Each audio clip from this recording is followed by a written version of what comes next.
لیکن ایک مسئلہ بتا دیتا ہوں آپ کو رامپور والوں، کئی لوگ نعوذ باللہ ایسی باتیں کرتے ہیں۔ نبی علیہ السلام نے جنگ بدر کی رات کو ہاتھ میں چھڑی لی اور ابو بکر ساتھ میں، زمین پہ ایک جگہ چھڑی دکھائی، فرمایا یہاں صبح ابو جہل نے گرنا ہے۔ پھر چند قدم چلے اور فرمایا یہاں امیہ نے تھپکی دی تھی نا کہ ایک دن چابی تیرے سے لے لینی ہے، 10 سال بعد وقت آیا، رسول اللہ مدینے سے چلے، 10,000 کا لشکر ساتھ میں۔ کہاں سے چلے؟ مدینے سے 10,000 کا لشکر ساتھ میں ہے، اور جب مکے میں داخل ہوئے سناٹا چھا گیا پورے مکے میں، لوگ ڈر گئے اور کسی نے بھی۔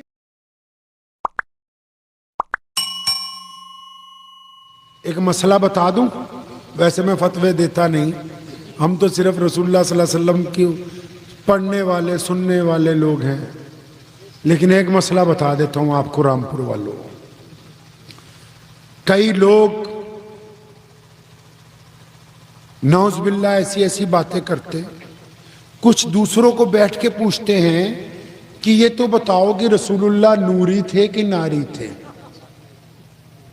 ایک بات نا دل کی تختی پہ لکھ لو، زندگی میں سارے کام کرنا، اپنے اوقات سے فاضل کام،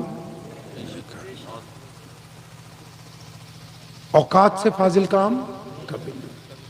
ہوا اوقات سے باہر چلے گی نا تو یہ پنڈال اکھڑ جائے گا، پانی اوقات سے باہر آئے گا نا تو سیلاب آ جائے گا، ہم اپنی اوقات سے باہر آ جائیں گے افراتفری مچ جاتی ہے۔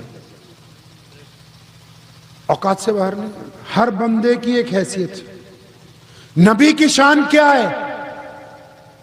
نبی کی شان کیا ہے؟ پروٹوکول کے تحت صرف ایک نبی جانتا ہے کہ اللہ نے ایک نبی کو کیا کچھ عطا کیا ہے، سمجھ لو بات۔ اور رسول اللہ جب آئے تو کوئی نبی تھا نہیں، تو پھر رسول اللہ کی شان کیا ہے؟ اللہ نے قرآن پاک میں خود بیان کی۔ رسول اللہ کی شان کس نے بیان کی؟ اللہ نے قرآن پاک میں خود بیان کی۔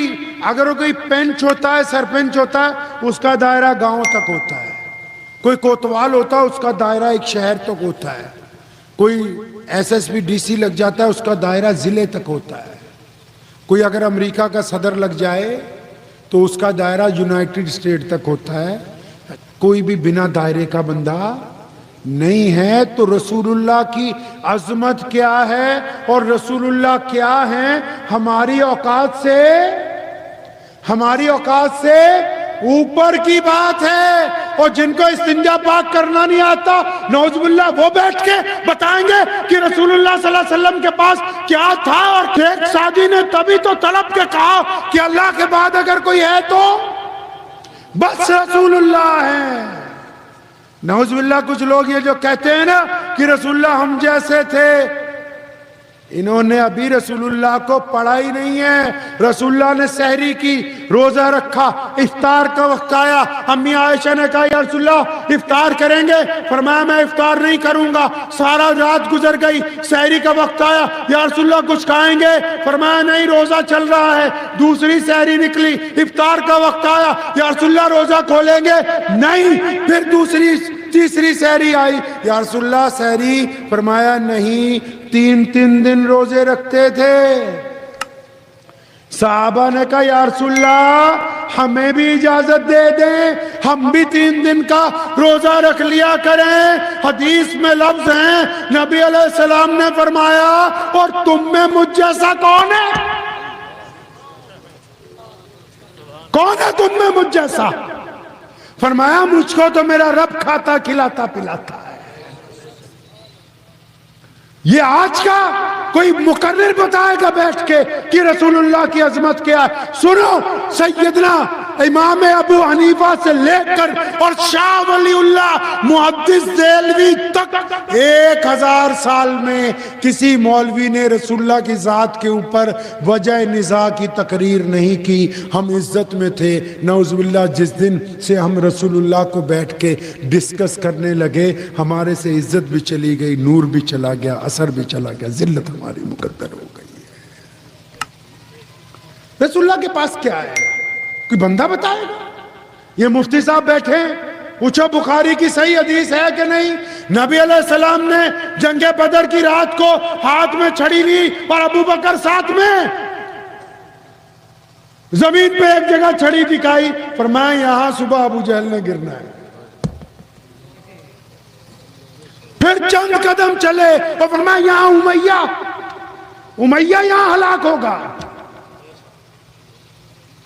رسول المانا کہ علم غیب راز ہے, صرف اللہ ہی کے پاس ہے, لیکن جو اللہ کا یار ہے اس پر انگلی اٹھانے کا کسی کو کوئی اختیار نہیں ہے. تو میں عرض یہ کر رہا تھا کہ نبی علیہ السلام نے تھپکی دی تھی نا کہ ایک دن چابی تیرے سے لے لینی ہے. 10 سال بعد وقت آیا, رسول اللہ مدینے سے چلے, 10,000 کا لشکر ساتھ میں. کہاں سے چلے؟ مدینے سے 10,000 کا لشکر ساتھ میں ہے. اور جب مکے میں داخل ہوئے سناٹا چھا گیا پورے مکے میں, لوگ ڈر گئے اور کسی نے پیچھے سے نعرہ مارا کہ آج بدلے کا دن ہے. نبی علیہ السلام نے پلٹ کے دیکھا, فرمایا خبردار چپ ہو جا, آج اللہ کے شکر کا دن ہے, آج لوگوں کو معاف کرنے کا دن ہے. امام بخاری نے لکھا ہے کہ رسول اللہ جس اونٹ پر بیٹھے تھے تو آپ صلی اللہ علیہ وسلم کی امامہ مبارک کی جو نکر تھی وہ اونٹ کے کجاوے کے آگے جو نکر لگی ہوئی تھی اس سے ٹکرا رہی تھی. سر مبارک اتنا جھکا ہوا تھا عاجزی کی وجہ سے. سنو, اب جب بیت اللہ میں داخل ہوئے آپ تو رسول اللہ کی سرکار بن گئی. اب رسول اللہ کی سرکار بن گئی تو وہ عثمان بن طلحہ اپنے گھر میں بیٹھے کانپ رہے ہیں کہ یار وہ تو دن آ گیا. اب رسول اللہ بیت اللہ کے آگے پہنچے, چابی بھائی چابی کس کے پاس ہے؟ تو میں لے آؤ عثمان بن طلحہ کو. اب گئے صحابہ, عثمان بن طلحہ کو پکڑا, آجا بھائی. اب یہ راستے میں سوچتے ہوئے جا رہے ہیں کہ میں نے تو اس دن غلطی کر دی, رسول اللہ کو چابی نہیں دی تھی. اگر چابی دے دیتا تو آج پکڑا نہ جاتا. اب پتہ نہیں کیا ہوگا, کیونکہ جب دشمن قبضہ کرتا ہے کسی ملک پہ تو ظاہر سی بات ہے کہ سزا دی جائے گی. جن لوگوں نے دشمن کے خلاف کچھ کیا ہوگا ان کو سزا دی جائے گی. اب یہ سوچتے ہوئے جا رہے ہیں پتہ نہیں میری بے عزتی ہوگی, پٹائی ہوگی, مارا جائے گا, گردن اتار دی جائے گی, پتہ نہیں کیا ہونا ہے. فرماتے جب میں بیت اللہ پہ پہنچا, رسول اللہ صلی اللہ علیہ وسلم خانہ کعبہ کے دروازے کے سامنے کھڑے تھے, میں پہنچا, فرمایا لے آوے چابی لا. فرمایا جب میں نے چابی دی تو رسول اللہ نے تانا ہی نہیں مارا. ہم تو اگر محلے والے کوئی اچھا سا موٹر سائیکل بھی خرید لینا تو تایا اور ماموں کے گھر کے آگے سے ذرا ریس دے کے نکلتا آگے ان کو پتہ لگ جائے ذرا. اور یہاں تو سرکار ہے ان کی. عثمان بن طلحہ کہتے میں بڑا حیران, کچھ بھی نہیں کہا. تالا کھولا, بیت اللہ کو پاک کیا, 2 نفل پڑھے. جب تالا دوبارہ لگائے نا, فرمایا میں سامنے کھڑا تھا, ادھر یہ چابی پکڑ قیامت تک تیری نسل میں رہے گی. کیا کہتے ہیں عثمان بن طلحہ رضی اللہ تعالیٰ عنہ؟ فرماتے ہیں میرے دوستو چابی نہیں میری طرف آئی, میری طرف کلمہ لا الہ الا اللہ محمد رسول اللہ. یار اتنا کریم رسول, اتنا کریم نبی. اب اسی وقت میں جب یہ قصہ چل رہا تھا تو نماز کا وقت ہو گیا. جیسے ہی نماز کا وقت ہوا تو بڑے بڑے چودھری بیت اللہ کے ذہن میں کھڑے, شہزادے کھڑے, بادشاہ کھڑے. کون کھڑا ہے بیت اللہ کے ذہن میں؟ حضرت ابو بکر صدیق. کہو رضی اللہ. اور کون ابو بکر؟ اور کون ابو بکر پتہ ہے؟ کون ابو بکر؟ سب سے بڑے مسلمان. کون ابو بکر؟ سب سے بڑے مسلمان. سنو، رسول اللہ نے 1,24,000 صحابہ کی موجودگی میں رسول اللہ نے اپنی حیات پاک میں رسول اللہ نے اپنی زندگی میں ان 1,24,000 صحابہ میں سے اگر کسی کو اپنے مصلی پر امامت کے لیے کھڑا کیا تو وہ ابو بکر ہے. اب بیت اللہ کے سین میں کون کھڑا ہے جی؟ ابو بکر کھڑے. کون کھڑا ہے؟ سیدنا عمر بن خطاب رضی اللہ تعالیٰ عنہ کھڑے. کون کھڑا ہے؟ عثمان ذی النورین کھڑے. کون کھڑا ہے؟ مولا علی رضی اللہ تعالیٰ عنہ کھڑے. کون؟ حضرت عباس رسول اللہ کے چچا کھڑے. کون؟ عبداللہ ابن زبیر. ارے کون؟ ابو عبیدہ بن جراح امین الامت. کون کھڑا ہے وہاں پر؟ خالد ابن ولید، مسلمانوں کا اول دستے کا جرنیل رضی اللہ تعالی اجمعین. وہ بڑے بڑے شہزادے کھڑے ہیں. تو اذان کا ٹائم ہوا، رسول اللہ نے ادھر ادھر دیکھا، وہ کہاں ہے؟ کون؟ وہ فرمایا میرا بلال کتنے ہے؟ اور میرا بلال کہاں ہے؟ بلال سب سے پیچھے، کیونکہ غلام تھے، حبشی تھے، کالے تھے. وہاں شور مچ گیا، بلال کو بلاؤ، بلال کو بلاؤ. سیدنا بلال کہتے ہیں میں تو سب سے پیچھے تھا، میں ڈر گیا. میں کہا پتہ نہیں کوئی کام نہیں پورا ہوا، مجھے کیوں بلا رہے ہیں؟ کوئی رواج ہی نہیں تھا کہ غریبوں کی بھی پوچھ ہوگی. اب جب سیدنا بلال کو بلانے کے لیے آواز دی، اس دوران میں ایک چھوٹا سا قصہ آیا. کسی نے کان میں کہا یا رسول اللہ، آج تو قریش کی رہی صحیح بھی عزت گئی. اب اگر اس غلام کو آپ نے اذان کے لیے کھڑا کر دیا تو جو تھوڑی بہت بچی ہے وہ بھی. نبی علیہ السلام نے اس کو گھور کے دیکھا، فرمایا سن لے، آج تو کہہ دیا، آئندہ ایسا مشورہ نہ دینا.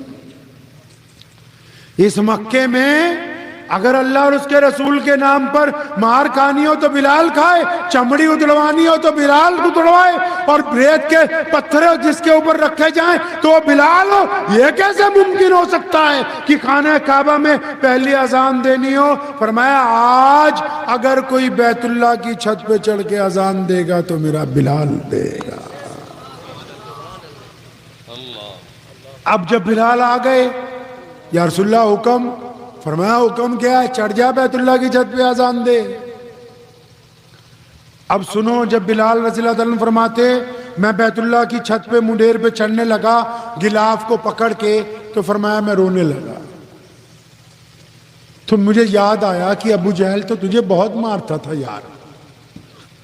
فرماتے مجھے یاد آیا کہ ایک دن میرا ویسے ہی دل کیا میں اللہ کے گھر کو ہاتھ لگاؤں، تو اس وقت نبی علیہ السلام سے ملاقات نہیں تھی.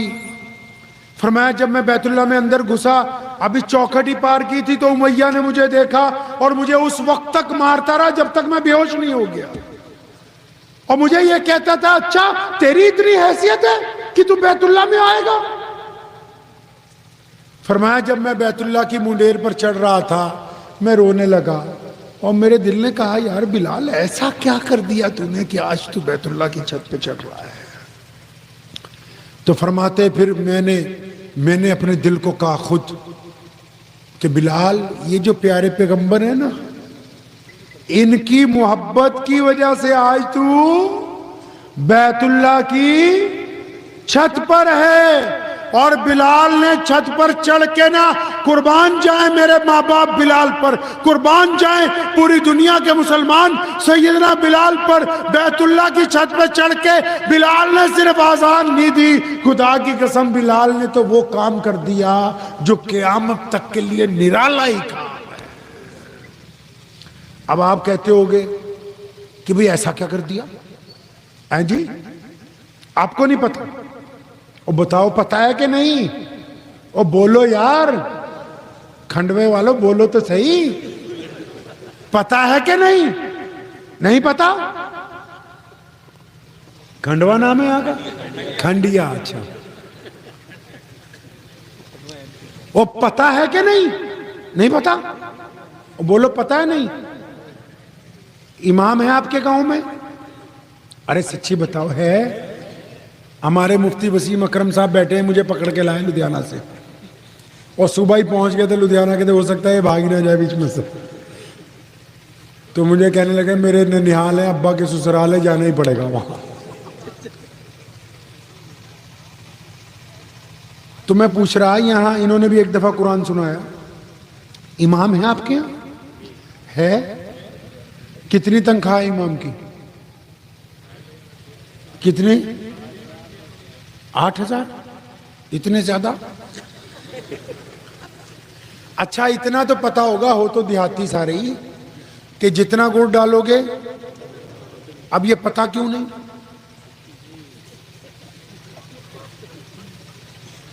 میں نے ایک دفعہ پنجاب میں کہا مفتی وسیم اکرم صاحب کو، شاید یاد ہو، میں کہ یار مولویوں کی تنخواہ بڑھاؤ. تو وقف بورڈ کے جتنے ممبر تھے وہ میرے سے بحثنے لگے کہ حضرت اتنی نہ کراؤ، اتنی نہ کراؤ. تو میرے ایک دوست ہیں، وہ نواب ہیں، تو وہ بھی میٹنگ میں تھے. تو میں نے کہا یار تنخواہ کو چھوڑو، یہ جوتے بڑے اچھے پہنے.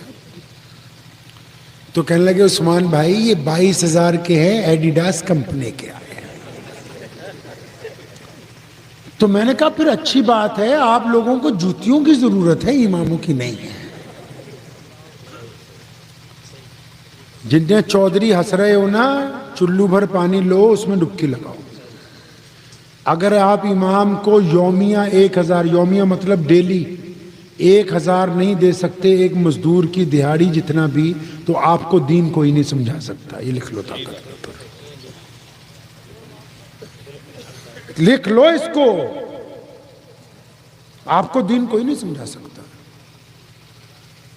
جس بندے کو اپنے بیوی بچے پالنے کی فکر ہے، اپنی اولاد کو وردیاں سلوائے، ٹیوشن کے کپڑے، ٹیوشن کی فیس دینی ہو، کتابیں دینی ہو، اور 8,000 تم نے اس کی تنخواہ دینی ہو، تو تمہاری بوڑھیوں کو ہم 500 کے تعویذ ہی دیں گے، تمہیں کوئی سیرت نہیں بتانے والے ہیں.